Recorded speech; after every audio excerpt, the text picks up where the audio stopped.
3 दिन अगाडि बाटोमै सुत्केरी भएर उद्धार गरेकी 2 सन्तानकी आमा सुशीला परिवारका श्रीमान बालकृष्ण नेपाली काठमाडौँमा अर्कै केटीसँग रमाउँदै यता भने उनकी श्रीमती सुशीला परियार अस्पतालको बेडबाट रुँदै गुहार गर्दै न्याय मागिरहेकी छन्।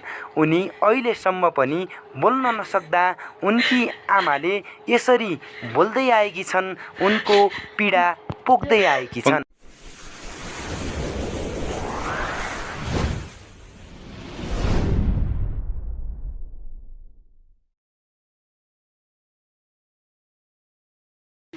हजुर मेरी छोरी कन अहिले सुरुमा पहिला 4 महिनाको बच्चा भए थियो। यो पेटमा पहिला एउटा नातिनी छ हजुर। त्यो नातिनी भइसकेपछि परि 4 वर्षको नातिनी भइसके फेरि कोखमा अर्को बच्चा रह्यो। अर्को बच्चा रह्या कति 4 महिना भए थियो। साउनका 1 गते त्यसले लागु औषधि क्यापो औषधि ल्याएछ र हैरान गरिकन छोरीले तडपाई त्यो औषधि खाएछ हजुर। अब औषधि खाइसकेपछि त्यो कि त यो बच्चा त्यतिखेर गइदिए भए पनि अलिकति सिक्ने थियो, ढुक्क हुने थियो। हामीलाई छोरी कुरा गर्नै सक्दिन हजुर, रुनाले हैरान छ। सुत्केरी भन्दा यस्तो रह्यो भने ज्यान जोखिम हुन्छ हजुर। त्यस्तो औषधि खाइसकेपछि गाउँबाट ल्याए के गर्यो हजुर, दबाई मेरो छोरीले औषधि खुवाइदियो। त्यो औषधि खुवाए पनि यो बच्चा गइदिए भए अलि एकन सुविधा हुन्थ्यो, हामीलाई पनि यस्तो हुन्थ्यो। त्यो बच्चा 1 हप्तासम्म गइदिएन। 1 गतेको 7 गते म गयो न त्यो बच्चा। अलि खुन बग्यो हजुर। त्यतिखेर अलि खुन बग्दा अहिले पछिल्ला 8 गतेका दिनमा म अस्पताल जान्छु, जिल्ला अस्पताल सल्लाह गर्छु डाक्टरसँग। थप औषधि भए भने ल्याउँछु। यो बच्चा त अपङ्ग हुन्छ। अब खाइसकेँ मैले औषधि भनेर सल्लाह जस्तो गरेछ यसलाई। अहिले 8 गतेका दिन यहाँ सिमकट आएछ हजुर। अहिले त्यत्तिकै सिमकट आयो, कहाँबाट गयो थाहा भएन। त्यहीँबाट पुछ बिहान 4 बजेसम्म छोरीले फोन गरिछ त फोनमै फोन आनिदिनु त सम्पर्क हुन सकेन भन्यो। त्यसपछि रातिका 8 बजे म फोन आन्दा स्विच अफ भन्यो। अझै सिमकट केही कारणले मेरो श्रीमान बस्यो पनि 3 दिनसम्म ढुक्यो हजुर। 3 दिनसम्म ढुक्दा त त्यो आएन, स्विच अफ पनि फरार कहाँ भयो थाहै भएन। त्यसपछि सिमकट यसको बुवा आएर सिमकट यो र यसको बुवा 2 दिन आएर सिमकट उ गरे त्यो निबन्धन दिए स्कुल उहाँमा हस्पिटल त्यो जिपर्कामा निबन्धन यस्तो मान्छे यसरी गएछ, यस्तो छ यस्तो अवस्था पनि निबन्धन दिएकै हो हजुर। त्यहाँमा पनि अब ठाउँ फोन त गर्यो होला, खासै खोजी भएन। उसले खोजी नआउँदा अब आफै अहिले 8-9 महिनाको बच्चा अब हुने बेला भइसक्यो। अब मेरी छोरी सुत्केरी हुन्छ। अब स्याहार गर्छ कि अझै पनि खोज्छु कि पनि यसको बुवा काठमाडौँमा लोड्न गएकै हुन् हजुर। जाँदा फेरि एउटै रुममा 2टा जना, एउटै रुममा 2टा जना, त्यो पनि नङ्गा हातै हो हजुर।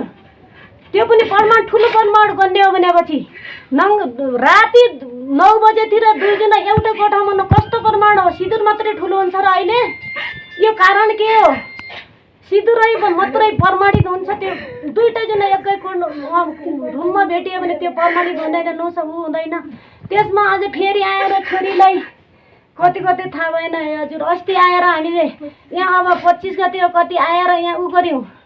फेरि त्यसलाई भेटेर काँडाकाँड भुन्दा छन् हजुर। कहाँ हो कि काठमाडौँ, त्यहीँमा पुलिस लिएर त्यहाँ बुझाएर त्यहाँ राखेँ।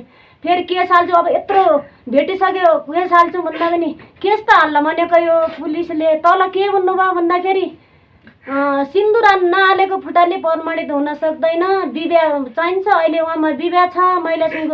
उसले पनि भन्नुभयो प्रमाणित सिन्दुर हालेको फुटा हुनुपर्छ, प्रमाणित हुन्छ। अब फेरि तल हाल्दा तिमी दत्ता गर्दा ठिक छ, गर्नुभएको लेखी त गरेको, लेखी त ल्याएको हो, लेखी ल्याए त्यही बुनेर अहिले प्रमाणित कहिले प्रमाणित त्यस्तो सिन्दुर हाले फोटो कहाँ पाऊँ बुन्यो र अहिले त्यसै रोकियो, हाल्नु पनि रोकियो। त्यही राति मेरी छोरी माउलीले लगेर कहीँ बस्ने ठाउँ यसले छैन मेरो माइत, माउलीको घर लगेर एकजना लिएर माथि माउलीको घरमा बस्यौँ। माउलीको घरमा बस्दा खाना पनि खाइन। त्यही दिन हामीहरू खाना खाएँ, यसले खाना पनि खाइन हजुर। त्यत्तिकै टेन्सन बाहिर मर्छु भने मात्रै बाहिर आएर अथवा बेथा लागेपछि दौडेछि गए हजुर। मलाई थाहा भएन यो मन्नलाई दौडेर तल फर्निचर बुन्दाछन् ट्याक्कै माथिबाट मैले र मेरी भदैनीले त्यहीँबाट दौडी अगाडि आएकी अस्पताल आएकी थाहा भएन। सोधे पनि यस्तै रुन्छ भन्दिनँ जहिले पनि। त्यहाँमै भेटाउँ र फेरि सुत्केरी बेथा लागेर रहेछ। अनि भेटाउँ त छोरीको यहाँ चाहिँ किन गर्छ भने त्यहीँ पनि रुन्छ। फेरि बेगर राखिरहेको हाम्रा एफएमका भाइ क्या भन्दा चाहिँ त्यो नाउँमा पढ्या नै लेख्या नै गर्दैन हजुर। कैलाश एफएमका भाइको नाउँ उबराज साई हो हजुर। ती भाइ बुढातिर उभिएका छन्, ती आएर हाम्रो भगवान् दिएन हजुर, हाम्रो आमा पनि दिएन, बाबु पनि दिए, मेरो छोरीको उद्धार गरिदिए, हवाई खेडिदिए, त्यसमा बच्चा बाटोमा भइगयो हजुर। अहिले फेरि मैले रुमालको धागो तानेर त्यो नाइमा बाँधे, रुमालको धागो तानेर नाइमा बाँधे, मेरो छोरी खुट्टा ढाडिकन भन्न लागेको त्यस्तो गरी ल्याएर मेरो छोरीकन त्यस्तो उतारे अझै पनि अहिलेसम्म पनि त्यो सम्पर्कमा छैन हजुर। त्यसका बाबु पनि सम्पर्कमा छैनन्। मेरो छोरी मेरो पनि टाउको अपरेसन गरेको छ, राति राति अस्पतालमा कुरिया छु, टाउको दुखिया छ हजुर। म पनि यस्तो कमजोर छु। बाबु यसको बुवा तल काठमाडौँ छन्, मैले के गरिहाल्ने, के गरिकन छोरीकन कसरी खुवाउने, कसैले छोरीकन उद्धार गर्ने हजुर।